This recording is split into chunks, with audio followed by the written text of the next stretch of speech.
The Forza franchise took a detour from its fairly serious, racing-oriented approach to making a driving game when the decision to create the first Horizon title was taken.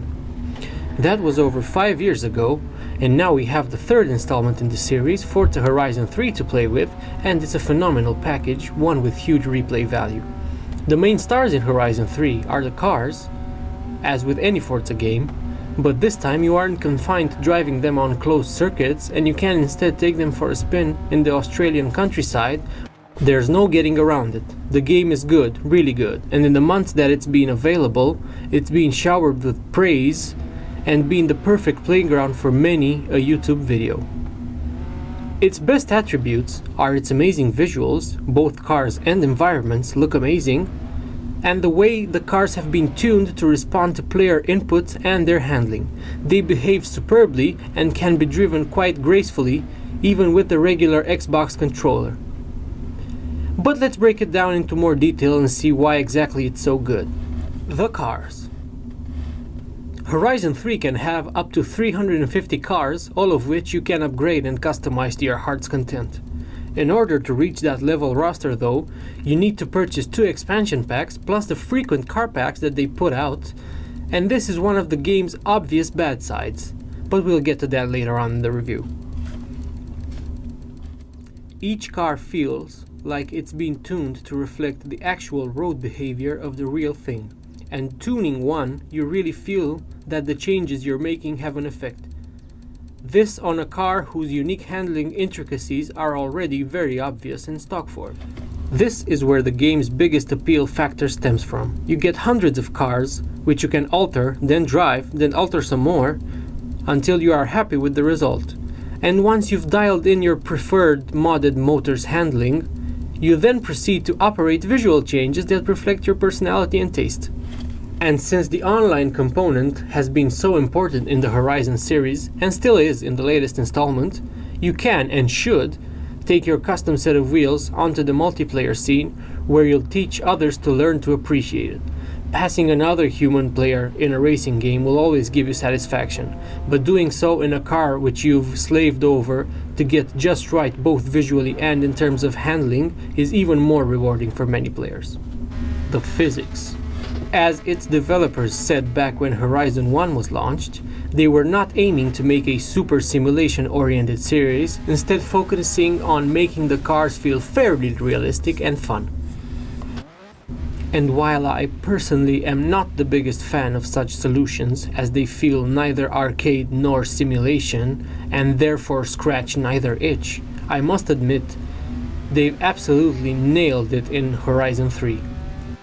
Cars have heft to them, and the game does a great job of conveying their inertia. It does it partially through visual means, but it also does it thanks to the clever way the Xbox One controller vibrates. It uses this feature very well and adds a surprising additional layer of immersion, and really, for the kind of game that it is, a wheel is not needed. You can play it very well on a controller and will rarely feel the need to buy a wheel and pedal set. The map. For me, this is the part of the game that wasn't really perfect, and I'll explain why it didn't exactly bowl me over. Sure, the fact that it really manages to capture the spirit of mostly rural Australia is nice, and everything is beautifully modeled and textured. The problem is, they wanted to cram a bit too much diversity into too small a surface. The transition from forest to mountain to desert is often forced, too sudden, and for me often snapped me out of enjoying whatever I was doing in game. Frankly, while maps in the Test Drive Unlimited series had lower quality models and textures, those maps were many times bigger and more immersive and less silly looking than the one in Horizon 3. They also had many very different and dangerous corners and a wide variety of roads. In Horizon 3 though, the map feels a bit forced, and the different environments seem crammed together and kind of clash, and all corners are unrealistically large and wide. It's as if they were designed by a supercar driving lunatic who wanted to not brake on his 200-mile-an-hour daily commute home. The gameplay. One of Horizon 3's strong points is that it allows for really varied styles of racing on either tarmac or gravel, or a combination of both. The latter is the most frequent in my experience with the game. And the types of races and events available are really quite varied in difficulty and scope, and doing them doesn't feel like a chore like it does in some other, less characterful games. At least you're not forced to constantly do racing or time attack challenges, and you can pepper your time in-game with other activities like searching for barn finds, discovering all of the roads, completing PR stunts, trying to maintain a fast speed past speed cameras, becoming an in-game automotive photographer, or causing mayhem around the map. The latter results in experience and money for the player, so you are encouraged to do it. The verdict.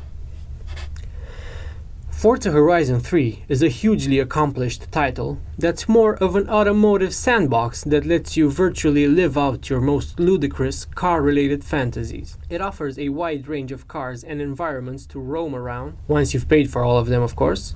The way the cars drive is also a highlight, and the subtle changes that you can make to the way they behave will have many people coming back for more. In this sense, the game is hugely replayable, as there are hundreds of cars that can be modded in hundreds of ways, each.